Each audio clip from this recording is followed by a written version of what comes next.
Hi friend, this is Vipin. Welcome to Guruji maker. आशा करते हैं आप लोग बहुत अच्छे होंगे। तो फ्रेंड, हम यहाँ पे जो बिहार विशेष शिक्षक भर्ती की पात्रता परीक्षा है उसके रिगार्डिंग जो यहाँ पे पांचों सब्जेक्ट आएंगे, जो हिंदी, इंग्लिश, सीडीपी, इन्वायरमेंट और मैथ के बारे में डेली डिस्कस करेंगे यहाँ पे। तो अभी हम बात करें, जो हम यहाँ पे मॉक टेस्ट दे रहे हैं, अभी हमने एक हिंदी का, एक इंग्लिश का और एक सीडीपी का मॉक टेस्ट दिया है, जहाँ पे आप ये देखेंगे बहुत ही बेहतरीन तरीके से हमने चीज़ों को एनालिसिस किया है। मतलब अगर क्वेश्चन कोई गलत हुआ तो क्यों गलत हुआ और सही हुआ तो क्यों सही हुआ है। तो एक विस्तृत अध्ययन के लिए आप ज़रूर उसे देखें। और आज हम पढ़ेंगे पर्यावरण का पहला टॉपिक या पहला जो हमारा मॉक टेस्ट है, जहाँ पे हम 30 क्वेश्चन को डिस्कस करेंगे और एक बहुत ही बेहतरीन तरीके से करने वाले हैं। अब यहाँ पहले क्वेश्चन की बात करें, यहाँ पे दिया कि पर्यावरण अध्ययन पाठ्यक्रम बच्चों को समग्र रूप से सीखने की ओर ले जाता है। तो बच्चों को अगर सीखने की ओर ले जाते हैं, इसमें क्या क्या चीज़ें हो सकती हैं। पहला क्या है, यहाँ पे दिया है समन्वित। समन्वित का मतलब, पहला ऑप्शन मतलब कोऑर्डिनेट करना। अगर आप पढ़ा रहे बच्चों को तो मतलब उनके साथ जुड़ पा रहे हैं, कोऑर्डिनेट कर पा रहे हैं, उसे क्या बोलते हैं, समन्वित बोलते हैं। तो ये ऑप्शन हमारा सही हो सकता है। अगर पर्यावरण आप पढ़ा रहे हैं तो बच्चों को समन्वित करके ही पढ़ाएंगे। समावेशी की बात करें, अगर सारे बच्चों को समग्र रूप से सिखाने की ओर ले जा रहे हैं तो समावेशी का तो वहाँ जिक्र होना ही होना है। और चीज़ें क्या होनी चाहिए, विषयगत होनी चाहिए। अगर ये तीनों चीज़ सही हैं तो हमारा कौन सा ऑप्शन सही हो जाएगा, चौथा। तो यहाँ पे आप क्या मानेंगे, आप उपरोक्त सभी है, यहाँ पे तीन के तीन ऑप्शन आपके सही हैं। ठीक, अब हम चलते हैं अपने अगले क्वेश्चन पे। यहाँ पे दिया है कुछ पक्षी हमारी तुलना में 4 गुनी अधिक दूरी तक देख सकते हैं। ये पक्षी कौन कौन से हैं। अब हम ऑप्शन से ही सीधा देखते हैं। अब देखो, बुलबुल तो ऐसा हो नहीं सकता, हाँ चील होता है बट कौवा भी नहीं होता, तो हमारा पहला ऑप्शन गलत हो गया। इसी तरह दूसरे ऑप्शन की बात करें तो हमारा बाज हो सकता है बट यहाँ पे तोता नहीं हो सकता, ना कबूतर, तो ये ऑप्शन भी हमारा गलत हो गया। तीसरे ऑप्शन की बात करते हैं, यहाँ चील भी होता है, बाज भी होता है, गिद्ध, यही ऑप्शन हमारा सही हो जाएगा। और अगर चौथे ऑप्शन की बात करें, मोर और कौवा नहीं होता, ना फंकता, ठीक, तो ये चीज़ें गलत हो जाएंगी। तो हमारा सबसे बेस्ट ऑप्शन यहाँ पे कौन सा है, चील, बाज और गिद्ध, जो कि हमसे 4 गुने अधिक दूर तक देख सकते हैं। तो आई होप चीज़ें समझ में आ रही होंगी आपको। अब हम चलते हैं अपने अगले क्वेश्चन पे। अगले क्वेश्चन की बात करें, यहाँ पे दिया कि भोजन को आग पर विकृत शुष्क उष्मा पर खुला रखकर इसे पकाने का एक कौन सा तरीका है। सिंपल सी बात है, एक खुली आग में कोई चीज़ आप खुली आग में कोई चीज़ पका रहे हो तो उसको क्या बोलते हैं, रोस्टिंग बोलते हैं ना एक तरह से। सिंपल सी बात सोचो, आप आग जला के भुट्टा सेकते हुए देखे होंगे या भुट्टा को भूनते हुए देखे होंगे, तो वही तो इसमें पूछा गया, विकृत उष्मा की बात हुई है, मतलब उष्मा जो है फैली हुई है और खुला रख कर पका रहे हैं, तो इसमें कौन सा ऑप्शन से हो जाएगा, भुनना। आप उसको क्या कर रहे हैं, रोस्ट कर रहे हैं, भून रहे हैं। ठीक, तो चीज़ें क्लियर, क्योंकि पकाना अलग चीज़ हो गई, तलना आप तेल में फ्राई करेंगे, उबालना मतलब पानी में आप बॉईल करेंगे। ठीक, तो ये चीज़ें नहीं होंगी। आपका सबसे बेस्ट ऑप्शन कौन सा है, भुनना। अब हम चलते हैं अपने अगले क्वेश्चन पे। यहाँ पे देखिए कि मिजोरम में की जाने वाली झूम खेती के विषय में निम्नलिखित कथन में से अध्ययन कीजिए। ठीक, तो यहाँ पे दिया कि अब देखो, थोड़ा सा मिजोरम में जो झूम खेती है उसके बारे में थोड़ा सा डिस्कस कर लेते हैं, होता क्या है, ताकि आपको खुद ही समझ में आ जाए कौन सा ऑप्शन हमारा सही हो, कौन सा गलत होता है। तो वहाँ पे जो झूम खेती की जाती है वो साल के कुछ वर्षों के लिए जो ज़मीन रहती है वहाँ पे छोड़ दिया। क्यों छोड़ दिया जाता है, जैसे मानते हैं, अब वहाँ पे होता क्या है, एक पर्टिकुलर ज़मीन होती है, उसमें कुछ जो बाँस होते हैं, खरपतवार होते हैं, उनको जला दिया जाता है। ठीक, जला दिए तो जो उससे खाद बनती है, उसी में लोग हल्की सी खुदाई करके, बहुत हल्की खुदाई होती है, बहुत गहरी खुदाई नहीं होती, हल्की खुदाई करके उसमें कुछ बो लेते हैं। एक बार जिसमें कुछ मतलब अनाज का उत्पन्न कर लिया जाता है तो दोबारा उसमें जल्दी से नहीं होता, तो उसको कुछ टाइम के लिए छोड़ दिया जाता है, कुछ वर्षों के लिए छोड़ दिया जाता है। और ऐसी खेती में सिर्फ और सिर्फ चावल का उत्पादन वहाँ पे होती है। ठीक, तो जब चावल का उत्पादन हो जाता है तो वहाँ के लोग क्या करते हैं, मतलब जब चावल का उत्पादन होता है तो एक महोत्सव मनाते हैं, जो आप अच्छे से जानते होंगे, चिराव वहाँ पे बोला जाता है। वहाँ पे क्या होता है, बाँस को पकड़ कर एक नृत्य करते हैं जिसको चिराव बोलते हैं। तो आपसे क्वेश्चन में पूछा जा सकता है चिराव कहाँ का नृत्य है, तो मिजोरम में होता है। तो समझ में आया आपको पूरा आइडिया क्या कैसे होता है।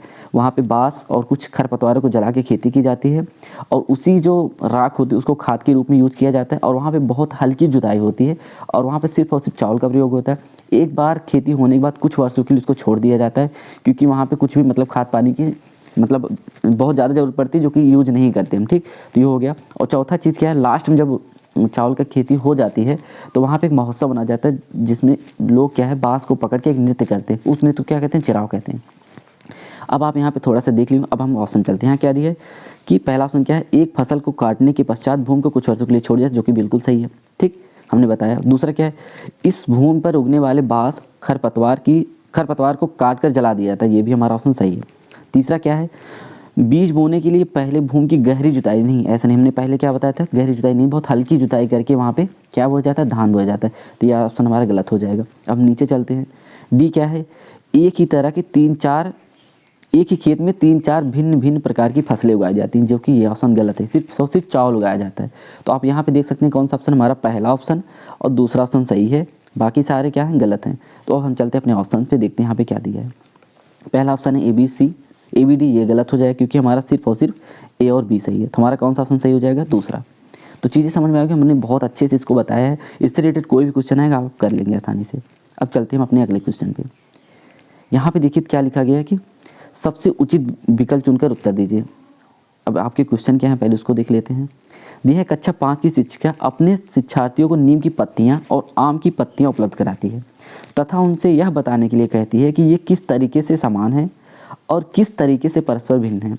इस सवाल का जवाब देने के निम्नलिखित कौन सा प्रक्रमण कौशल इस्तेमाल किया जा रहा है। अब देखो अगर इस तरह से मतलब 2 पत्तियां दी गई हैं बच्चों को और कहा जा रहा है कि इस पे आप देखिए, तो आप बताओ परिकल्पना कराइए, मतलब उनसे कहा जा रहा है कि आप कुछ इसके बारे में सोचिए या भविष्यवाणी करिए, परिकल्पना नहीं करना आपको, ठीक। दूसरा क्या, अनुमान भी नहीं लगाना, तो ऑप्शन भी गलत हो जाएगा। आपको जब जो चीज़ साक्षात दिख रही है, नीम की पत्तियां बस उसको डिफरेंस बताना है कैसे या उसमें क्या समानता है ये बताना है, तो अनुमान लगा के थोड़ी बताना, जो दिख रहा है बताना है। तीसरा क्या, अवलोकन करना, ये ऑप्शन सही होगा। क्यों, क्योंकि हम उसमें ऑब्जर्व करेंगे, छोटा है बड़ा है, कौन सा गोला है कौन सा कटीला है, या ये ज़्यादा हरी है ये कम हरी है, ठीक। इस तरह से बच्चे ऑब्जर्व करेंगे, अवलोकन करेंगे, तो इसमें कौन सा इस्तेमाल होगा, अवलोकन करना, ठीक। तो सबसे बेस्ट ऑप्शन हमारे यहाँ कौन सा हो जाएगा, अवलोकन करना। अब हम बात करें अपने अगले क्वेश्चन की। मापना तो होगा नहीं, ठीक, क्योंकि आप मापेंगे थोड़ी उनको पत्तियों को छोटा, तो हमारा अवलोकन करना सही हो जाएगा। अगले क्वेश्चन की अगर हम यहाँ बात करें, यहाँ पे क्या दिया, रमेश कक्षा 7 का शिक्षक है, ठीक। वह एक नया पाठ शुरू करने से पहले अपने छात्रों को एक मज़ेदार गतिविधियों से संलग्न करता है। इस विधि के पीछे उसका क्या उद्देश्य है। अगर मतलब कोई चीज़ पढ़ाने से पहले कोई इंटरेस्टिंग चीज़ बताकर बच्चों को खुश कर दिया तो उसका मतलब क्या है।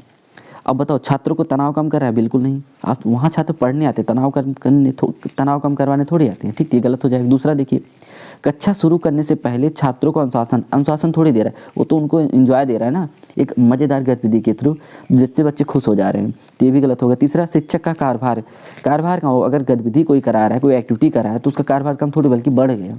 चौथा, जो हमारा पहला ऑप्शन है, छात्रों को प्रेरित और सक्रिय करना है, सबसे बेस्ट ऑप्शन, क्योंकि अगर आप बच्चे को पढ़ाने जाए उसको पहले एक्टिवेट कर दीजिए अपनी किसी एक्टिविटी से, या कोई सुना के चीज़ें या कुछ उनको गेम खिलवा के, तो बच्चा बहुत खुश हो जाता है। तो आप कुछ भी बताएंगे उसको सब चीज़ें समझ में आएंगी। तो हमारा सबसे बेस्ट ऑप्शन कौन जाएगा, पहला।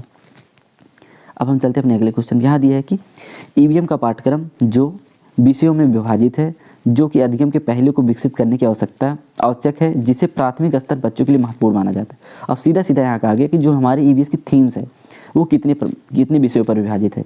अगर आपको अच्छे से पता हो पढ़े होंगे तो 6 थीम से विभाजित। हम उसको थोड़ा सा आपको बता देते हैं, जिसमें पहला क्या है हमारा फैमिली, जे या परिवार बोलते हैं, परिवार और दोस्त, ठीक। दूसरा हमारा क्या है, दूसरा हमारा है भोजन। तीसरा है आश्रम। चौथा क्या है, यात्रा है। पाँचवा हमारा क्या है, जल है। और छठवां हमारा कौन सा थीम्स है, चीज़ें जो हम बनाते और करते हैं, ठीक। तो हमारे यहाँ पे 6 थीम्स हैं, और 6 थीम्स में जो अब पहला यहाँ पे था क्या था, परिवार और दोस्त, उसमें भी 4 थीम्स हैं। अब परिवार और दोस्त में क्या क्या थीम्स हैं, जैसे उसमें रिश्ता हो गया, पौधे हो गए, जानवर हो गए, और काम और खेल हो गया। तो इस तरह की चीज़ें हैं। तो इसमें ऑप्शन आपका कौन सा हो जाएगा, छठवां, ठीक। अब हम चलते हैं अपने अगले क्वेश्चन पे। यहाँ दिया है कि उचित विकल्प चुनकर उत्तर दीजिए। पहला, इसमें पूछा क्या है, एक शिक्षक कक्षा 5 में जल संरक्षण पर समूह चर्चा का आयोजन करता है, ठीक। इस समूह चर्चा का आयोजित करने का उद्देश्य क्या है। पहले ऑप्शन की अगर हम यहाँ बात करें तो क्या दिया, सभी विद्यार्थियों को बोलने का अवसर प्रदान करना, ये तो सही है, ठीक, क्योंकि अगर चर्चा की बात है तो उनको बोलने का अवसर प्रदान किया, ये तो सही है। दूसरा, बहुपरिप्रेक्ष्य का विकास करना। बहुपरिप्रेक्ष्य का मतलब देखिए, अगर बच्चे एक दूसरे से बात कर रहे हैं तो कुछ चीज़ें उनसे जानेंगे, कुछ बच्चा दूसरे से बच्चे जाने, कुछ तीसरे से जाने, इस तरह से चीज़ें जानेगा, तो मतलब बहुपरिप्रेक्ष्य का विकास हो रहा है, तो ये भी हमारा सही होगा। तीसरा, प्रभावशाली तरीके से कक्षा प्रबंधन करना। ये प्रभावशाली कक्षा प्रबंधन करना नहीं है, क्योंकि कक्षा प्रबंधन यहाँ पे हो ही नहीं रहा। अगर समूह चर्चा का आयोजन किया जा रहा है तो ये आउट ऑफ द क्लास भी चीज़ें हो सकती हैं, ठीक। तो ये ऑप्शन हमारा नहीं हो सकता। तो हमारा कौन सा ऑप्शन सही हो जाएगा, पहला और दूसरा। अब हम देखते हैं पहला दूसरा किस में है। तो पहले दूसरे ऑप्शन की बात करें, कौन सा हमारा चौथा ऑप्शन सही हो जाएगा। तो चीज़ें शायद समझ में आ रही होगी। मैं चीज़ों को बहुत इलेबरेट इसलिए करूँ ताकि आपको कोई भी क्वेश्चन इससे रिलेटेड आए तो आप आसानी से कर लें। अब इस क्वेश्चन की बात करें, यहाँ पे दिया है कि EVS पाठ्यक्रम में सपेरों पर एक अध्याय है, ठीक। उसका उद्देश्य बच्चों में जागरूक करना और संवेदनशील बनाना है। तो किस लिए है, बस इतना दिया है कि अगर सपेरे का जो एक अध्याय है किस लिए दिया गया यही बताना है। पहले ऑप्शन की बात यहाँ दिया कि सपेरों के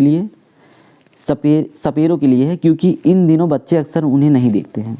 अब ये बताओ जो पाठ दिया है सपेरा, क्या इसलिए दिया है कि हम सपेरे नहीं देखते इसलिए? नहीं ना, ये ऑप्शन हमारा क्या हो जाएगा, गलत हो जाएगा।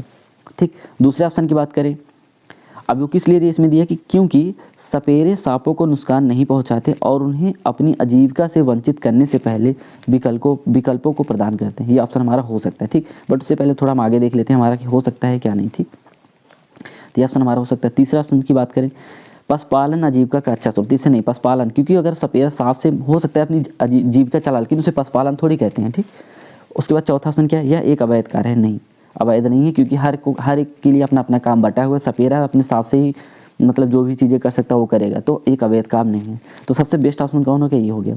सांप जो सपेरे को नुकसान नहीं पहुंचाते बल्कि उनकी बचाते हैं। आप देखे होंगे गांव में ऐसे बहुत सारे सपेरे हैं, अगर आपके घर में घुस गए तो हम लोग क्या करते हैं, मार देते हैं। तो उनको मारना नहीं, इसलिए आप सपेरे को बुला लेते हो, वो पकड़ ले जाते हैं, उनको जाकर जंगल में छोड़ देते हैं। ठीक, तो हमारा सबसे अच्छा ऑप्शन कौन सा, दूसरा हो जाएगा।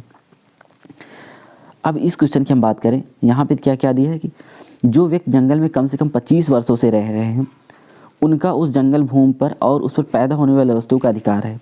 अब ये कौन सा अधिनियम, ये अधिनियम सरकार के द्वारा बनाया गया था कि जो 25 वर्ष या उससे कम से कम 25 वर्ष उससे जंगल में अगर रह रहा हो तो वहाँ पे जो चीज़ें हैं उसको मतलब वो यूज कर सकता है, उसका वो अधिकार है। ठीक, तो कौन से अधिकार अधिनियम है, ये वन अधिकार अधिनियम 2007 में है। ठीक, ये एक डायरेक्ट क्वेश्चन, आप इसको जानते रहिए कि इस तरह की अगर चीज़ें हो रही है, कोई व्यक्ति 25 साल से या उससे अधिक से जंगल में रह रहा है तो वहाँ की चीज़ों पर उसका एक अधिकार है। ठीक, ये हो गया।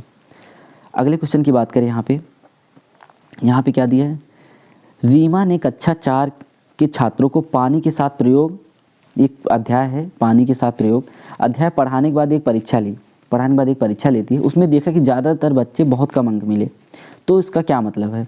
पहला ऑप्शन क्या है, स्कूल का माहौल उसके संज्ञात्मक स्तर के लिए उपयुक्त नहीं, ऐसा नहीं है। स्कूल है तो माहौल अच्छा होगा, ये मानते हैं, ये हमारा ऑप्शन गलत हो जाएगा। दूसरा, स्कूल का माहौल उनके सीखने के लिए उपयुक्त नहीं, ऐसा नहीं है। अगर आप पढ़ा रहे हैं तो आपकी जिम्मेदारी बनती है स्कूल का माहौल अच्छा होना चाहिए, तो ये ऑप्शन भी हमारा गलत हो जाएगा। तीसरे ऑप्शन की बात करें, छात्र ने कक्षा में ध्यान नहीं दिया, हो सकता है छात्र ने कक्षा में ध्यान नहीं दिया, बट आप इसका मतलब आप अच्छा इफेक्टिव पढ़ा नहीं रहे थे तभी तो बच्चा ध्यान नहीं देता, ये भी ऑप्शन आपका गलत हो जाएगा। चौथे ऑप्शन की बात करें, यहाँ पे क्या दिया, शिक्षक ने विषय को पढ़ाने और मूल्यांकन करने के लिए उपयुक्त विधि का उपयोग नहीं किया होगा, ये बेस्ट ऑप्शन है। क्यों, क्योंकि हो सकता है शिक्षक ने बहुत अच्छे से ना पढ़ाया या जो मूल्यांकन करने का तरीका है उससे अच्छे से ना किया हो, तो हमारा कौन सा ऑप्शन हो जाएगा, ये हो जाएगा। अब हम चलते हैं अपने अगले क्वेश्चन में। यहाँ कभी भी हम बच्चों में कमी नहीं देंगे, अगर कोई कमी हो रही तो इसका मतलब टीचर की कमी है। ठीक, इस चीज़ को आप ध्यान दीजिएगा। और टीचर क्या होता है, एक सुपरमैन होता है। ठीक, अब देखिए यहाँ पे क्या कि परिवार और दोस्ती क्या था, ये EVS का पहला थीम था, हमने बताया था। इसके कितने इसके यहाँ पे लिखा है ना, EVS पाठ्यक्रम में 4 उप विषय हैं, उप विषय में विभाजित किया गया। 4 उप विषय कौन कौन से इसके थे, पहला क्या था हमारा, दोस्ती था, परिवार और दोस्त में पहला क्या था, रिश्ते है। दूसरा कौन सा, पौधे था। तीसरा क्या है, जानवर। और चौथा क्या था, काम और खेल। तो इसमें कहा कि कौन सा वो नहीं है, तो अगर इस हिसाब से अगर हम बात करें तो संबंध या रिश्ते हो जाएगा, ये हो जाएगा हमारा ऑप्शन। दूसरा क्या है हमारा, पौधे, तो पौधे यहाँ पे नहीं है तो छोड़ देते। उसका तीसरा क्या था, जानवर था, जानवर में पशु आ जाएंगे। और चौथा क्या था, काम और खेल, ये भी हो गया। तो इसमें पूछा कौन सा नहीं, तो हमारा कौन सा ऑप्शन हो जाएगा, मकान। तो ये सब थीम नहीं, ये थीम था, जो 6 थीम हम यहाँ पे EVS की दी गई थी उसका एक पार्ट है जो आश्रम था, उसमें ये मकान आ जाएगा। ठीक, तो हमारा कौन सा ऑप्शन इसमें नहीं होगा, मकान। अब हम चलते हैं अपने अगले क्वेश्चन पे। यहाँ पे क्या दिया है, जल प्रदूषण विषय को पढ़ाने के लिए EVS के 4 अलग अलग शिक्षकों द्वारा उपयोग की जाने वाली निम्नलिखित 4 शिक्षण पद्धतियों में कौन सी सबसे अच्छी है।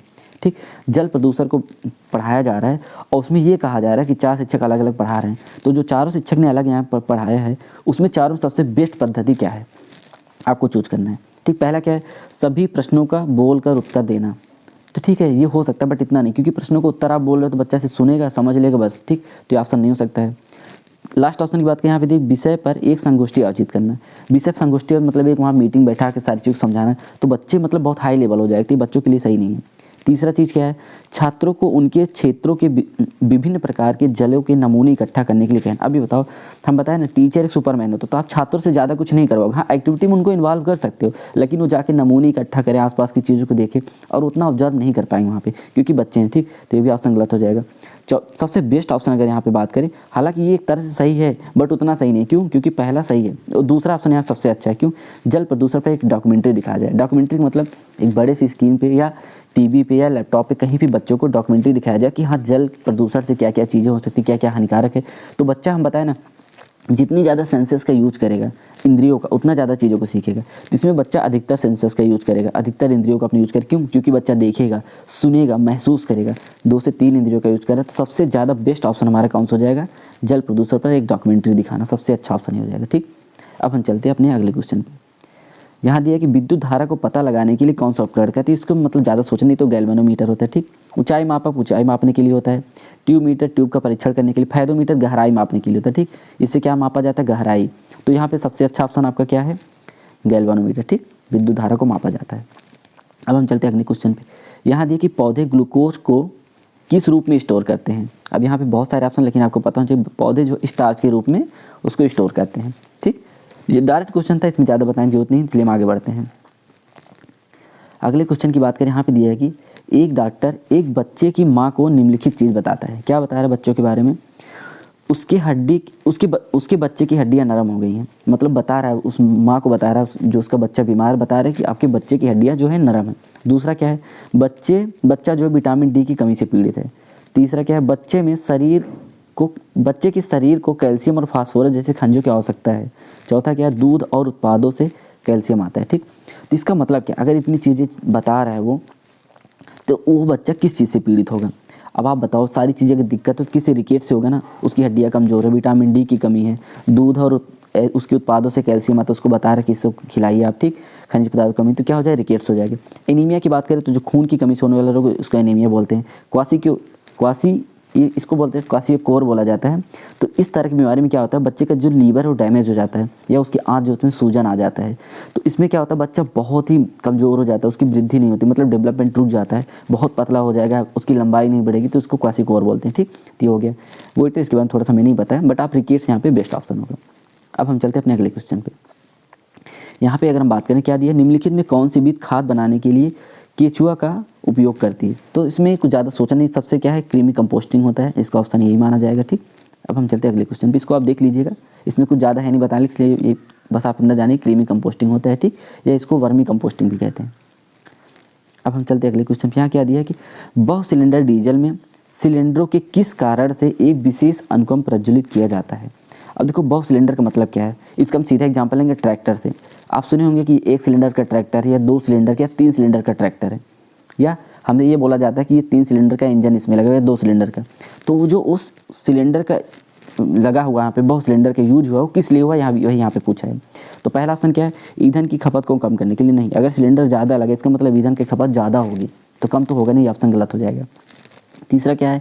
नॉकिंग को कम करने के लिए। नॉक कर रहा है मतलब बंद होना है, या इस तरह की चीज़ जो हो रही है उसको कम करने के लिए, तो नहीं, नॉकिंग नहीं कम करेगा। तीसरे ऑप्शन की बात करें, इंजन के कंपन को कम करें, ये आपका ऑप्शन सही हो जाएगा। कंपन मतलब देखो, अगर 1 सिलेंडर का इंजन है बहुत ज़्यादा कंपन करता है, धक धक धक धक बहुत तेज़ से होता है। 2 सिलेंडर का या 3 सिलेंडर का तो धीरे धीरे आवाज़ कम हो जाती है। एग्जाम्पल देखिए, हम ट्रैक्टर का एग्जाम्पल लेंगे। 1 सिलेंडर का एग्जाम्पल आप सड़कों पे चलते हुए देखें तो फट फट फट फट फट फट बहुत तेज़ से आवाज़ करता है। बट 3 सिलेंडर के इंजन जो रहता है वो बहुत आराम से चलता है, मतलब उसकी आवाज़ इतनी तेज़ नहीं रहती जितना 1 सिलेंडर का रहता है। तो समझ में आ गया, उससे क्या होता है? इंजन के कंपन को कम करने के लिए इसका यूज़ किया जाता है। तो अगर सिलेंडरों की संख्या ज़्यादा है, इसका मतलब क्या है? वहाँ पे उसके कंपन को कम करने की बात हो रही है। ठीक, अब हम चलते हैं अगले क्वेश्चन पे। यहाँ क्या दिया? देखिए डायरेक्ट क्वेश्चन को आप जान लीजिए बस। सतह पर जल निकासी को आश्वस्त करने के लिए खांचे की न्यूनतम ग्रेड क्या है? तो जल निकासी जो है उसका न्यूनतम ग्रेड क्या है? 0.05%। इसको आप याद कर लीजिए, क्योंकि इसमें कोई और ट्रिक नहीं है कि हम आपको बता पाए, बस इतना जानते रहिए कि जल निकासी का जो आश्वस्त करने का खांचे का न्यूनतम ग्रेड है वो क्या है? 0.05%। ठीक, अब अगले क्वेश्चन चलते हैं, इसको थोड़ा सा अच्छे से पढ़ेंगे क्योंकि ये बहुत इंपॉर्टेंट है कि यहाँ पे ये कि कौन सा एक कीट भक्षी पौधा है। अब देखो, कीट भक्षी पौधा होता क्या है? ऐसे पौधे कहाँ पे उगते हैं? जहाँ पे नाइट्रोजन की मात्रा बहुत कम पाई जाती है। ठीक, मिट्टी में नाइट्रोजन कम होगा तो वहीं पे ये ज़्यादा पाए जाते हैं। अब कीट भक्षी हैं मतलब ये कीटों को मतलब खाते हैं, तो इनका आकार थोड़ा सा मटके जैसा होता है, इस तरह से कुछ होता है। ठीक, यहाँ पे हम आपको थोड़ा सा बताना चाहें तो आपको थोड़ा सा आइडिया लग जाएगा, कुछ इस तरह से होता है। ठीक, इस तरह से मटके जैसा होता है। तो क्या करते हैं, जब भी इसमें कोई कीड़ा मकोड़ा आके बैठते हैं तो ये आप ऊपर से बंद कर लेता है और यहाँ पे इसको खा जाता है। ठीक, तो इसको कीट भक्षी बोलते हैं। तो इस तरह से कुछ होता है, तो ये किस तरह से होता है? मटके जैसा। तो इसका नाम क्या हो जाएगा? मटका संयंत्र। ठीक, तो कौन सा हो जाएगा? मटका संयंत्र। हालांकि इसके नाम बहुत है, नाम की बात करें तो आप इसको ड्रोसेरा के नाम से भी जानते होंगे, नेपेथिन्स के नाम से जानते होंगे, डायनोमिया के नाम से जाने होंगे, और क्या नहीं, एक नाम है यूट्रिकुलेरिया के नाम से जाना जाता है, या मटका संयंत्र के नाम से जाना जाता है। जो भी नाम आपको बताएं, अगर आपको लिखना हो तो मेरी स्पीड को स्लो कर लीजिएगा मोबाइल से अपने और उसको लिख लीजिएगा, बहुत इंपॉर्टेंट है, अलग अलग नामों से आपको पूछा जा सकता है। फिर से मैं रिपीट करूँ तो इसको ड्रोसेरा बोला जाता है, नेफेथेंस बोला जाता है, डायनोमिया बोला जाता है, और एक बोला जाता है यूट्रिकुलेरिया, ठीक, और ये एक मटकासेंथ बोला जाता है। तो इस तरह की चीज़ें आप तो आप समझ लीजिएगा। अब हम बढ़ते हैं अपने अगले क्वेश्चन पे। यहाँ पे दिया कि तेलहर जलप्रपात बिहार के किस जिले में है, तो ये डायरेक्ट ऑप्शन है, ये क्या हो जाएगा, कैमूर जिले में है। एक तेलहर जलप्रपात है बिहार में, कहाँ पे है, कैमूर जिले में है। अब हम चलते हैं अगले क्वेश्चन पे। यहाँ पे दिया है क्या, नार्कोलेप्सी किससे संबंधित एक रोग है। नार्कोलेप्सी संबंधित रोग जो है अत्यधिक नींद विकार, अगर ये आपको हो जाएगा ना, दिन भर आप सोते हैं, एकदम गंधौरे हो जाएंगे सो के, तो इसको क्या बोलते हैं, नार्कोलेप्सी बोलते हैं, एक विकार है। तो यहाँ पे और जो चीज़ें इसके बारे में कुछ ज़्यादा बताने लायक है नहीं, इसलिए हम इसको छोड़ते हैं, ठीक। तो यहाँ पे क्या है, नार्कोलेप्सी अगर आए किससे संबंधित रोग है, क्या है हमारा, अत्यधिक नींद विकार है, आप बहुत ज़्यादा सोएंगे, हम बताएं एकदम गंधौरे हो जाएंगे सो के। आगे हम चलें, इस क्वेश्चन की बात करें, यहाँ पे क्या दिया है, अमरबेल निम्नलिखित में किसका एक उदाहरण है। अब देखो इसमें थोड़ा सा हम जान लेते हैं कि अमरबेल होता क्या है। अमरबेल एक ऐसा पौधा होता है जिसके अंदर क्लोरोफिल नहीं बनता है। अब आप सोच देखकर, क्लोरोफिल नहीं बनता है तो खुद से तो भोजन बना नहीं पाएगा, जब खुद से भोजन नहीं बना पाएगा तो दूसरे पे डिपेंड रहेगा, जब दूसरे पे डिपेंड रहेगा तो उसको हम क्या बोलेंगे, परजीवी बोलेंगे। आई थिंक चीज़ें समझ में आएंगी आपको। अभी तक आप सिर्फ पढ़ेंगे अमरबेल परजीवी होता है, बट क्यों होता है हम आपको अच्छे से बता दिए। फिर से सुन लीजिए, अमरबेल क्या है, एक ऐसा पौधा है, या इसको कुस्कुटा भी बोलते हैं, उसमें क्लोरोफिल नहीं होता। जब क्लोरोफिल नहीं होगा तो ये दूसरे के ऊपर डिपेंड रहेगा, क्योंकि खुद से तो भोजन बना नहीं पाएगा, जब दूसरों पे डिपेंड ये रहेगा तो इसको क्या बोलेंगे, परजीवी बोलेंगे, ठीक। और इसीलिए इसका नाम अमरबेल है, क्योंकि इसके अंदर क्लोरोफिल नहीं, खुद से भोजन नहीं बनाता, फिर भी जीवित है, अमर है, ठीक, क्योंकि ये दूसरों के ऊपर डिपेंडेंट है ना, किसी न किसी पेड़ पे लिपट के अपना काम बना लेता है। और ये जो ऑब्जर्व करता है, मतलब एनर्जी को कैसे करता है, अपनी त्वचा से करता है, जो स्किन इसकी उससे कर लेता है, ठीक है, दूसरे पौधे से अपनी स्किन से खींच लेता है, इसीलिए इसका नाम अमरबेल है। तो ये धूप हो ना हो, खाना मिले या ना मिले, क्लोरोफिल हो ना हो, फिर भी ये अमर है, इसीलिए इसका नाम अमरबेल, और ये क्या है, परजीवी है। आई थिंक बहुत अच्छे से समझाया आपको, कभी भूलेंगे नहीं आप। इसके क्वेश्चन की बात करें, आपकी एथलीट फुट या टीनिया पेडिस इसको बोलते हैं, निम्नलिखित किसका कारण है। तो ये क्या होता है, एक तरह के कवक होता है, ठीक।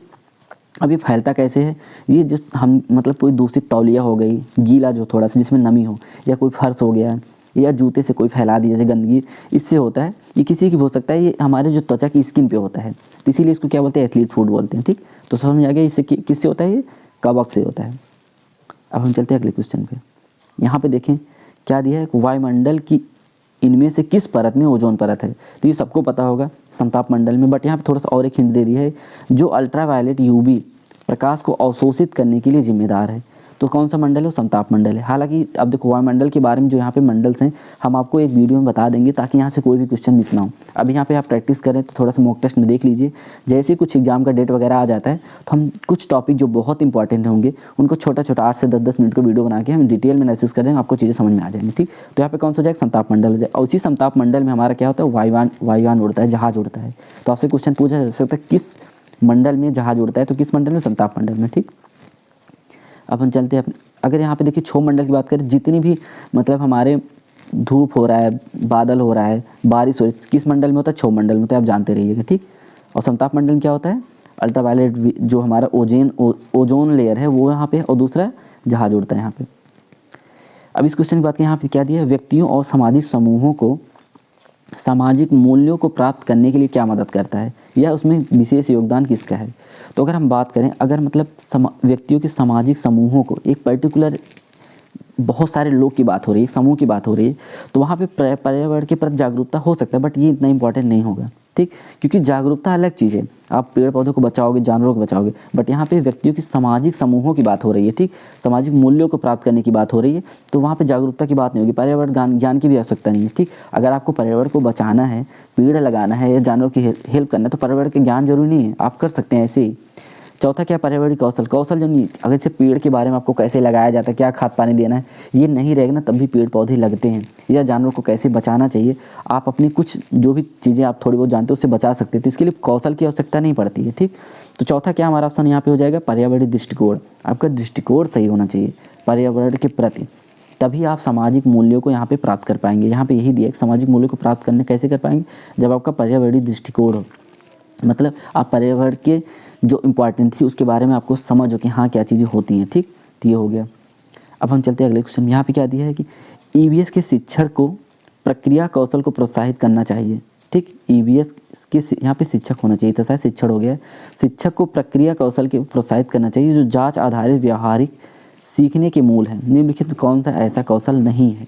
अब देखो, अगर जहाँ पे क्या हो रहा है, ध्यान से देखिए आप, जांच हो रहा है, व्यवहारिक सीखने का मूल, इन सब चीज़ों के बारे में देखा जा रहा है, प्रोत्साहित करना, वो करवा रहा है, तो क्या चीज़ें नहीं कर सकता? पहली बात, तर्क तो करवाएगा ही बच्चों के अंदर, ठीक। तर्क बच्चे करेंगे तभी तो उनके अंदर व्यवहारिक जो चीज़ें वो सीखेंगे, ठीक।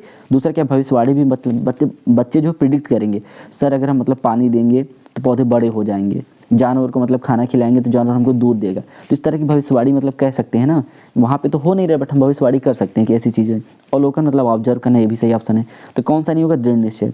दृढ़ निश्चय की आपकी ज़रूरत नहीं है, आप तर्क करवा के बच्चे को भविष्यवाणी थोड़ा सा उसके बाद सोचवा लीजिए कि हाँ ऐसे ऐसे होता है, और बच्चों को ऑब्जर्व करवा दीजिए, तो उनके अंदर जो व्यवहार सीखने का मूल है वो आ जाएगा, ठीक। तो यहाँ पे कौन सा ऑप्शन आपका नहीं होगा? दृढ़ निश्चय होगा, ठीक।